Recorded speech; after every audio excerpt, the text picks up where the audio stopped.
A Guide to Rational Living merupakan salah satu karya paling berpengaruh dan bertahan lama dalam literatur psikologi populer. Buku ini telah terjual lebih dari 1 juta eksemplar dan memainkan peran penting dalam memperkenalkan kepada publik suatu pendekatan psikologis baru, yakni Rational Emotive Therapy atau terapi emotif rasional. Pendekatan ini secara tegas menentang psikoanalisis Freudian ortodoks dan memicu perubahan mendasar dalam cara psikologi memahami emosi manusia. Terapi emotif rasional berangkat dari asumsi bahwa emosi tidak muncul sebagai akibat dari dorongan dan kebutuhan yang ditekan, sebagaimana ditegaskan dalam tradisi Freud, melainkan secara langsung bersumber dari pikiran, gagasan, sikap, dan keyakinan kita. Dalam pandangan ini, bukan ketidaksadaran yang menjadi faktor paling menentukan bagi kesehatan psikologis, melainkan dialog internal yang tampak sepele, kalimat-kalimat biasa yang kita ucapkan kepada diri sendiri setiap hari. Dialog inilah yang merepresentasikan filsafat hidup kita. Dan karena itu pula dapat diubah apabila kita bersedia mengubah cara kita berbicara kepada diri sendiri. Gagasan bahwa manusia dapat bernalar keluar dari kekusutan emosional pada awalnya terdengar meragukan. Namun, pemikiran perintis Albert Ellis yang kemudian diperkuat oleh lebih dari 4 dekade perkembangan psikologi kognitif telah menunjukkan bahwa pendekatan ini bukan sekadar spekulasi, melainkan sebuah metode yang efektif. Menyimak kalimat internal. Manusia cenderung membingkai emosi dan gagasannya dalam bentuk kata-kata dan kalimat. Dengan demikian, bahasa internal tersebut secara efektif menjadi pikiran dan emosi kita sendiri. Jika identitas psikologis kita pada dasarnya dibentuk oleh apa yang kita katakan kepada diri sendiri, maka setiap upaya perubahan pribadi harus dimulai dengan mengamati percakapan internal itu. Apakah ia menopang kehidupan kita atau justru melemahkannya? Terapi wicara bertujuan mengungkap apa yang sering disebut sebagai kesalahan logika, yakni keyakinan yang keliru tetapi diterima sebagai kebenaran. Ketika seseorang mengalami kecemasan atau ketakutan yang intens, pendekatan ini mengajak kita menelusuri kembali rangkaian pikiran awal yang memicu emosi tersebut. Seringkali kita mendapati diri kita mengucapkan kalimat seperti, "Bukankah akan sangat mengerikan jika?" Atau, "Bukankah mengerikan bahwa saya?" Pada titik inilah intervensi rasional diperlukan. Kita diajak mempertanyakan mengapa peristiwa tersebut harus dianggap begitu mengerikan. Apakah situasi itu benar-benar seburuk yang kita bayangkan?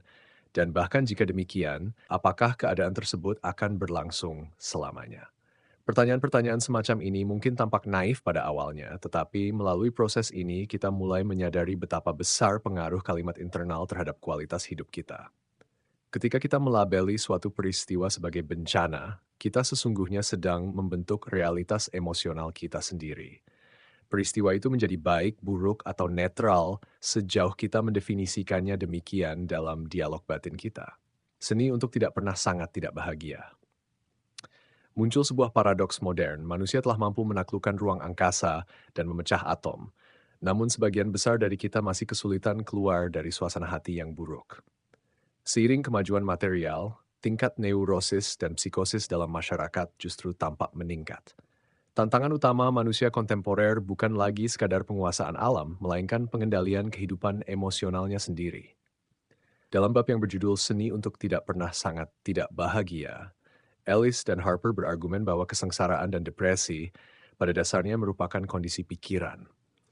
Perasaan sedih setelah kehilangan hubungan atau pekerjaan adalah reaksi yang dapat dimengerti.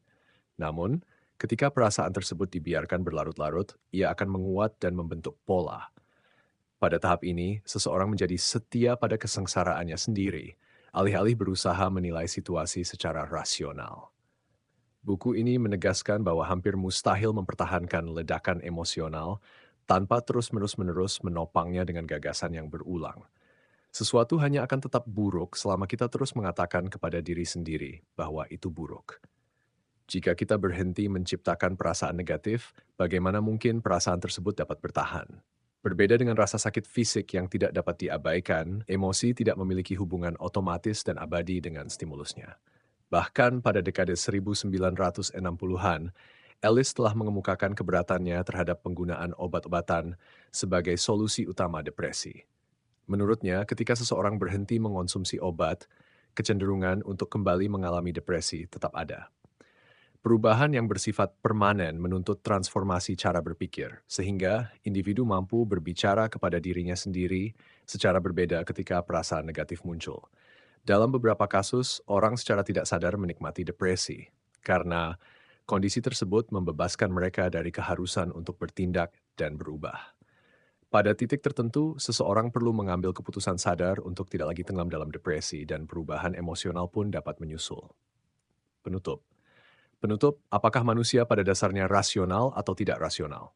Ellis dan Harper menyimpulkan bahwa manusia memiliki kecerdasan, tetapi seringkali tetap berperilaku kekanak-kanakan, penuh prasangka, dan egois.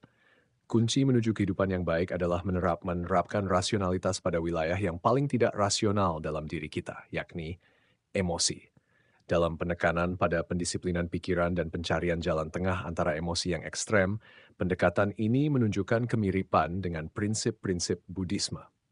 Apapun yang terjadi di masa lalu, yang terpenting adalah apa yang dapat kita lakukan saat ini untuk menguranginya. Alice sendiri belajar hal ini sejak masa kanak-kanak. Dengan seorang ibu yang mengalami gangguan bipolar dan seorang ayah yang sering bepergian untuk urusan bisnis, ia harus memikul tanggung jawab besar terhadap adik-adiknya. Ketika ia dirawat di rumah sakit karena gangguan ginjal, orang tuanya jarang menjenguknya. Dari pengalaman tersebut, Alice menyimpulkan bahwa manusia tidak harus menderita oleh keadaan, kecuali jika ia membiarkan dirinya tenggelam di dalamnya. Selalu ada ruang untuk mengendalikan reaksi kita. A Guide to Rational Living membantu pembacanya memahami bagaimana emosi terbentuk dan, yang lebih penting, bagaimana kehidupan yang relatif bahagia dan produktif dapat diwujudkan. Semua itu dicapai melalui perhatian yang lebih besar dan disiplin yang konsisten dalam cara kita berpikir.